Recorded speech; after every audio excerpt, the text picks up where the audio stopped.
Hey guys, it's Julia and welcome back to my channel, and for today's video I'm going to be doing a video about all the books that I read in the month of March and my thoughts on them, so let's jump right into it. Starting off the month, I read Rest in the Morning by R.H. Sin, which this is a modern poetry collection all about love and loss and about self-love and so much going on. It was absolutely beautiful. I loved it a lot. For an example, it says, "Many moons, many battles. Her greatest battles are fought after midnight. While alone, she saves herself." Just little things like that. It was just amazing. Like on the back it says, "You are my peace, you are my joy." It was just such an amazing poetry collection. I highly recommend it and I gave it 4 out of 5 stars. After that, I read The Princess Saves Herself in This One by Amanda Lovelace, which this is another poetry collection. This one has more of a plot around it, and it kind of just revolves around the fairy tale kind of aspect, and how this one just is like the story of a princess turned damsel into a queen. So it's like this story is about a princess who kind of figures everything out for herself and doesn't, you know, have a happily ever after with a man. It kind of just has her own happily ever after because independent women. Yes. This was great. I loved it a lot. It was also one of my BookTube recommends picks from Holly, so this was just wonderful and I enjoyed it so much. I loved the feminist themes within it and I thought it was absolutely beautiful, and I would highly recommend it if you haven't read this. It was really damn good. So it was really darn good. So definitely check this out. I gave this 4 out of 5 stars. Next up here I have Dirty Pretty Things, which I don't know who this is by, but this is another poetry collection, and this is kind of like an erotic poetry collection, so it's basically just about sex and love and stuff. But it was okay. It was really mediocre. It wasn't great. Some of the lines were really cringy, but it was like just flat out okay, but like I wouldn't read it again, you know.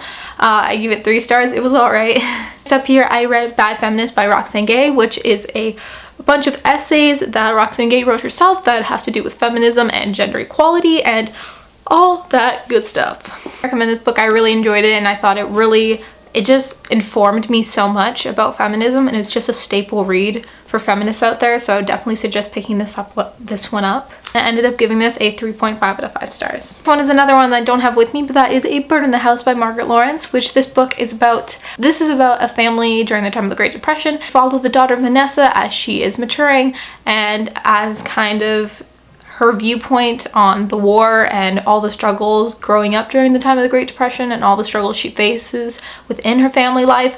I loved it so much. It was such a good book. I thought it's super symbolic, and I just really enjoyed it. I did it for school, and it was just, I read it for school and studied it for school, and it was just such a pretty read, and it was so sad, and it's like, it just, I loved it so much. So I ended up giving A Bird in the House 3.75 out of 5 stars. Next up here I have a book that I've been talking about a lot, and that is A Feminist Manifesto and 15 Suggestions by Chimamanda Ngozi Adichie, which this is basically, this book came about when Adichie's friend asked her how to raise her daughter to become a feminist, and she responded with this book, and it's just all about basically the question, how can I raise someone to become a feminist, but it just talks about all these suggestions and just things to do with feminism. It was just so good. I loved it so much. I thought it was absolutely amazing. I flew through it and it just spoke to me. Like, it's one of those books where you're reading it and you're like, yes. I loved it. I gave it 4 stars. Yay.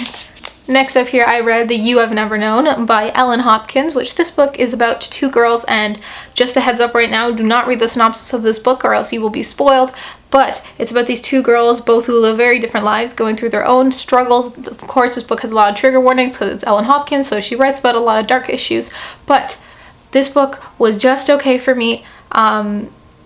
It took a while to get into it, and I did like appreciate the dark discussion and like the twist and all that was amazing, but I thought it was all right. Like, it's not my favorite Ellen Hopkins, but it's not my least favorite, so I ended up giving it 3.25 out of 5 stars.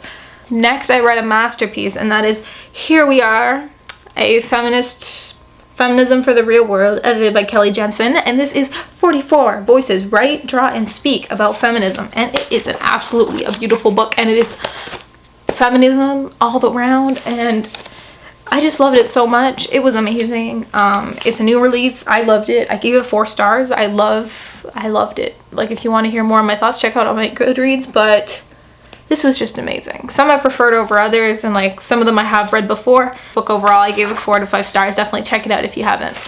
And lastly here, I have Sanctuaries, Fiend by A. Lynch, and this book is a book that I was sent in exchange for an honest review.